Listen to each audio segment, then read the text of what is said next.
भारत और चीन के बीच सीमा विवाद और इस विवाद के चलते जो तनाव बना हुआ है उससे दोनों देशों के व्यापारिक रिश्तों पर फर्क पड़ा है। लेकिन इन खराब होते रिश्तों का ज्यादा नुकसान किसे होगा, रिपोर्ट देखिए।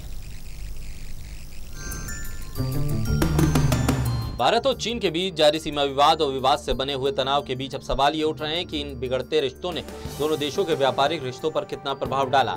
ये सवाल उस वक्त में ज्यादा बड़ा हो जाता है जब पिछले कुछ सालों में भले ही दोनों देशों में गर्मजोशी दिखी हो, लेकिन उनके बीच कुछ मूलभूत विवाद अभी भी बने हुए हैं। हालांकि पिछले एक दशक में भारत का चीन के प्रति दोस्ताना रवैया रहा और चीन ने भारत में भरपूर निवेश भी किया, लेकिन अब हालात बदल गए।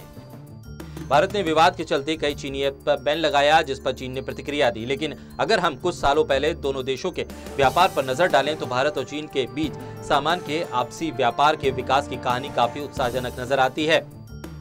साल 2001 में इसकी लागत केवल 3.6 अरब डॉलर थी। साल 2019 में द्विपक्षीय व्यापार लगभग 90 अरब डॉलर हो गया। दरअसल ये रिश्ता एक तरफा नहीं है। अगर आज भारत सामान्य दवाओं के मामले में दुनिया का सबसे बड़ा निर्यातक है तो चीन का भी बड़ा योगदान है, क्योंकि सामान्य दवाओं के लिए कच्चा माल चीन से आता है।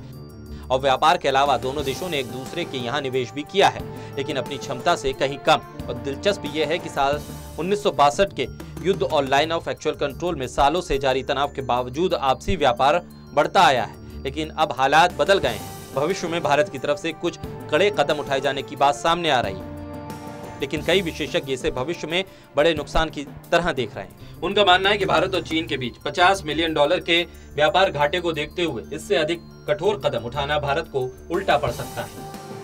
भारत के लिए जरूरी है कि वो संभल कर कदम उठाए, क्योंकि उसे इलाके में अपनी भू राजनीतिक महत्वाकांक्षाओं के साथ साथ आर्थिक जरूरतों का भी ध्यान रखना होगा।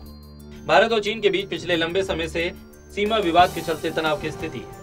ये तनाव 15 जून को गलवान घाटी में हुई घटना के बाद बड़ा हो गया, जिसमें भारत के 20 जवान शहीद हुए। तब से ही सीमावर्ती इलाकों में दोनों देशों की ओर से सैनिकों का जमावड़ा है।